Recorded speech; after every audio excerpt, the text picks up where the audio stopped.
pleasant pastures feed us, for our use thy foes prepare. Blessed Jesus, thou hast bought us, thine we are. Blessed Jesus,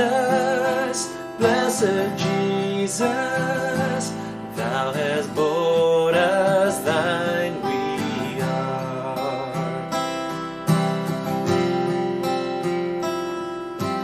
We are thine, thou dost befriend us, be the guardian of our way. Keep thy flock from sin, defend us, seek us when we go astray. Blessed Jesus, you will hear us when we pray. Blessed Jesus, you will hear us when we pray.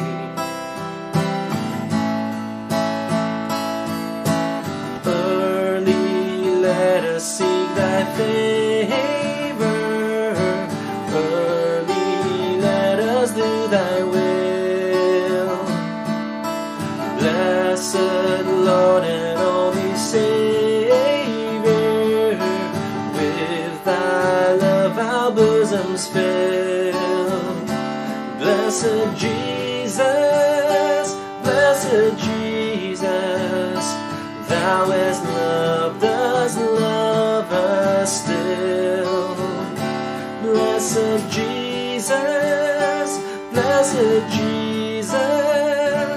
thou hast loved us, love us still.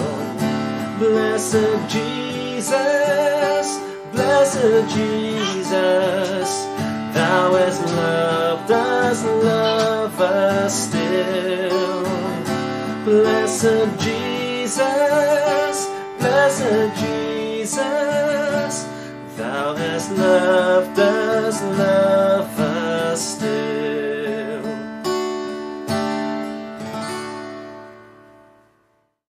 Magandang umaga po sa ating lahat. Welcome pong muli sa ating prayer covenant sa umagang ito. At ang basihan ng ating devotion ay matatagpuan sa 1 Corinthians 15 verses 1 to 11. Ngunit ang gagamitin ko lamang po ay ang verse 1. At ganito po ang sinasabi, mga kapatid, ngayoy ipinapaalala ko sa inyo ang mabuting balitang ipinangaral ko sa inyo. Iyan ang mabuting balitang inyong tinanggap at naging saligan ng inyong pananampalataya. Muli po, magandang umaga po sa ating lahat. Ang talatang ito daw po ay nagpapakita sa atin ng kahalagahan ng ebanghelyo o mabuting balita ng muling pagkabuhay ni Jesus. At wala daw pong ibang ebanghelyo maliban sa mabuting balita ng pagkabuhay ni Kristo Jesus. Bakit po natin nasabi ito? Sapagkat ang kanyang muling pagkabuhay, ang siya lamang nag-iisang nag-o-offer sa atin ng buhay na walang hanggan o eternal life. At ito lamang ang nagbigay sa atin ng matibay na pundasyon ng ating pananampalataya at ganun din na nagbigay ng pag-asa ng buhay na kasama ang ating Panginoong Jesus.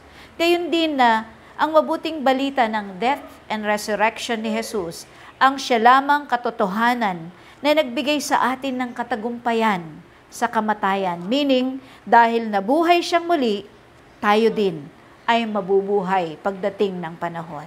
At higit sa lahat, ang ebanghelyo o ang mabuting balita ng pagkabuhay ni Jesus ay ina-assure tayo o tumitiyak sa atin na love tayo, mahal na mahal tayo ng Diyos.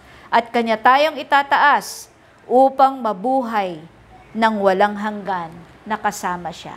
At bilang panghuli, ang isa daw pong kagandahan ng mensahe ng ebanghelyong ito ay hindi tayo hinihikayat nito na gumawa ng mga bagay o paraan upang makuha ang pabor o atensyon ng ating Panginoong Diyos, kundi hinihikayat tayo nito na magtiwala sa ginawa ni Kristo. Alam po natin na makapangyarihan at mananatili hanggang wakas ang ebanghelyong ito. At kapag naranasan mo ito, kapatid, hayaan natin ito na baguhin tayo sa pamamagitan ng kanyang kapangyarihan. Gayon din na panatilihin natin sa ating buhay ang ebanghelyong ito o ang good news na ito habang nakikisalamuha o nakikipamuhay tayo sa mga nagtitiwala kay Kristo. At higit sa lahat, tulad ni Pablo, pahalagahan at panatilihin natin ang mabuting balitang ito o ang ebanghelyong ito sa ating buhay habang ipinapahayag natin sa iba ang tungkol kay Hesukristo. Purihin ang ating Panginoon. Tayo po'y manalangin. Pinupuri at pinapasalamatan ka namin, Panginoon, sa umagang ito. Salamat sa iyong mga salita na aming narinig at nagpapaalala sa amin ng iyong kabutihan, ng iyong pagliligtas at higit sa lahat ng iyong pag-ibig sa amin. Maraming salamat, Panginoon, at nawa ang mga salitang ito ay magamit namin sa aming pang-araw-araw na buhay. At gayon din, Panginoon, na naroon yung desire na maihayag, maishare din namin ito sa iba. Patuloy, Panginoon, na aming itinataas ang bawat kaanib ng iglesyang ito. Patuloy na ikaw ang manguna sa kanila, sa anumang mga plano nila, anumang naisin nila sa buhay, Panginoon, o maging ng kanilang mga dinaramdam o kahilingan. Patuloy, Panginoon, na iyo pong hipuin ang kanilang physical na buhay, ang kanilang pamilya, na kanilang kinaaaniban, na patuloy na ikaw, Panginoon, ang manguna sa kanila. Patuloy din na aking itinataas at ipinagpapasalamat, Panginoon, ang aking mga kapatid na nakarating sa kanilang mga kaarawan at wedding anniversary sa araw na ito. Patuloy, Panginoon, na i-bless mo ang kanilang buhay at ganun din na patuloy na ipagkaloob mo, Panginoon, sa kanila anuman ang dinidesire ng kanilang mga puso. Patuloy din, Panginoon, na ipinagkakatiwala namin ang buong araw na ito. Patuloy na ikaw ang manguna sa amin, ikaw ang magproteksyon. At ganun din, Panginoon, na inaalala namin ang mga kapatid namin na nagdadalamhati, na patuloy na ikaw, Panginoon, ang mag-comfort sa kanila. Sino man sila, nasaan man sila ngayon, Panginoon. Patuloy, Panginoon, na maranasan nila ang kagalakan na nagmumula sa inyo. At ganun din, Panginoon, higit sa lahat, hinihiling namin na kami ay patuloy mong palakasin.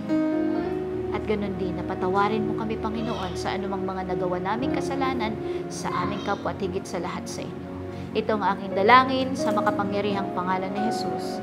Amen.